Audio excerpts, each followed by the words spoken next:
পরম প্রেমময় শ্রী শ্রী ঠাকুর আমার পরমারাধ্যা জগৎ জননী শ্রী শ্রী বড়মা, পরম পূজ্যপাদ শ্রী শ্রী বরদা, পরম পূজ্যপাদ শ্রী শ্রী আচার্য দেবের শ্রীচরণে আমার শতকোটি প্রণাম।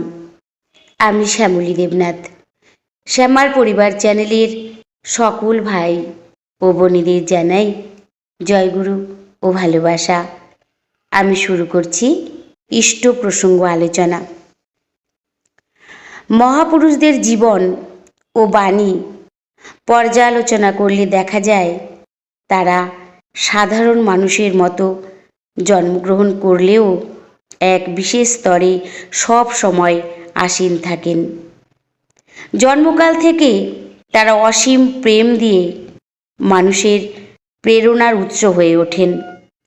আমরা যেসব কথা জ্ঞানের দ্বারা বলতে পারি না, বলার ভাষা খুঁজে পাই না, তারা সেই সব স্তরের মহাপুরুষেরা খুব সহজ ও স্বাভাবিকভাবেই তা ব্যক্ত করে থাকেন। তাদের কথার পিঠে অনেক কথা লুকিয়ে থাকে, শুধুমাত্র পাণ্ডিত্য বা জ্ঞানের দ্বারা তা অনুভব করা যায় না, বিশ্লেষণও করা যায় না। যুগে যুগে এ ধরনের অবতার পুরুষেরা এই ভারতবর্ষে আবির্ভূত হয়ে এই দেশকে পুণ্যভূমিতে পরিণত করেছেন। শ্রী শ্রী ঠাকুর অনুকূলচন্দ্রের আবির্ভাব ও তার কর্মপ্রেরণা সেই ধারাকে অনুসরণ করে সমাজের অশেষ কল্যাণ সাধিত হয়েছে। শুধু তাই নয়, ঠাকুর অনুকূলচন্দ্র সমাজ উন্নয়নে ও সুস্থ সমাজ গঠনের জন্য এক নতুন দিক উন্মোচন করে দিয়েছেন। ঠাকুর যে আদর্শ তুলে ধরেছেন, যে আদর্শ প্রতিষ্ঠা করার জন্যে তার অনুগামীগণ তাদের জীবন উৎসর্গ করে দিয়েছেন, সে আদর্শ তো জনতার দ্বারা স্বীকৃত কোনো প্রচলিত মতবাদ নয়, যে দ্রুত তালে তার প্রসার ঘটানো সহজসাধ্য হয়ে উঠবে। বরং বহুল প্রচলিত মতবাদের বিরুদ্ধেই যেন তার বৈপ্লবিক অভিযান। প্রগতির নাম করে যে ব্যক্তি স্বাধীনতার সম্বন্ধে অনেকেই সোচ্চার, তার মতে সে ব্যক্তির স্বাধীনতা উচ্ছৃঙ্খলতারই নামান্তর, যদি না তা আদর্শবাদের দ্বারা মণ্ডিত থাকে। ব্যক্তি যদি প্রবৃত্তির অধীনতা থেকে মুক্ত না হয়, তাহলে ব্যক্তি স্বাধীনতা কথাটাই অর্থহীন।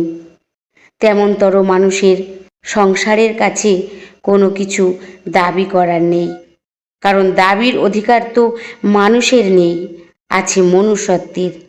সেই মনুষ্যত্ব অর্জন করতে হয় শ্রদ্ধা দিয়ে, তপস্যা দিয়ে।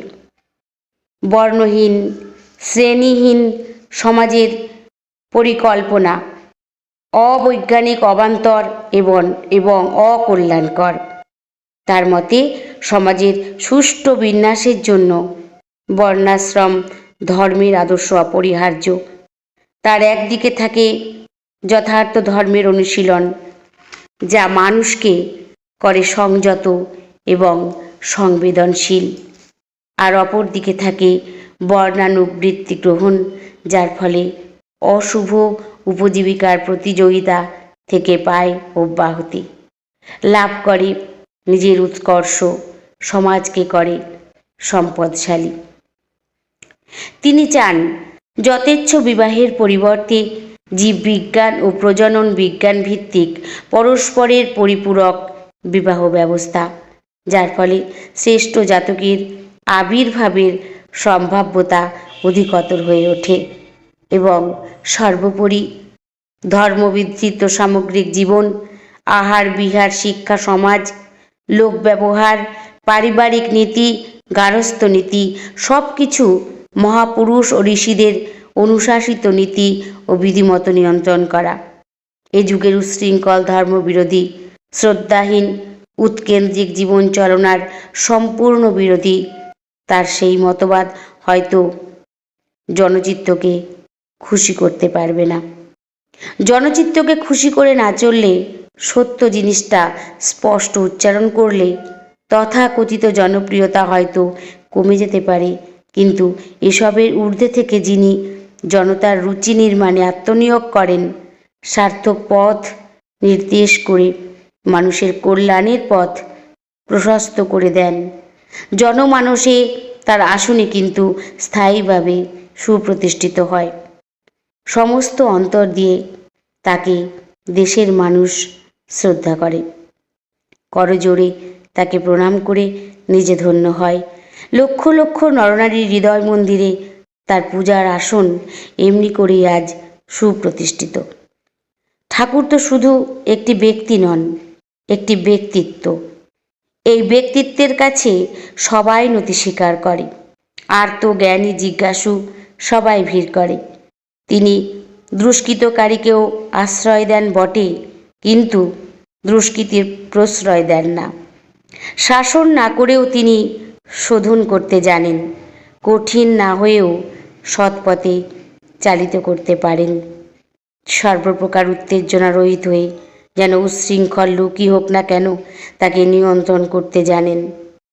মুখে বলতেন বটে, তিনি কঠোর হতে পারলে কাজ ভালো হতো, আরও তাড়াতাড়ি সংশোধন করতে পারতেন, কিন্তু আসলে তার কঠোর হওয়ার উপায়ই ছিল না। তিনি শুধু ভালোবাসা দিয়ে, মমতা দিয়ে, স্নেহ দিয়ে, আদর দিয়ে সব কিছু জয় করবেন বলে ঠিক করে নিয়েছিলেন। আমাদের সামনে এসে পড়েছে সেই অন্তর সত্যের পরীক্ষার দিন। এখন হবে আমাদের আদর্শগত চরিত্র ভিত্তির যথার্থ মূল্যায়ন। তার কাছ থেকে এতদিন ধরে আমরা যে ঋণ গ্রহণ করেছি, সংসারের মধ্যে এখন সে ঋণ পরিশোধ করার পালা। তিনি অন্তরিক্ষ থেকে নির্নিমেষ চক্ষে আমাদের দিকে তাকিয়ে আছেন। অন্যায় ও অসত্য প্রমত্ত দাপাদাপি শুরু করে দিয়েছে।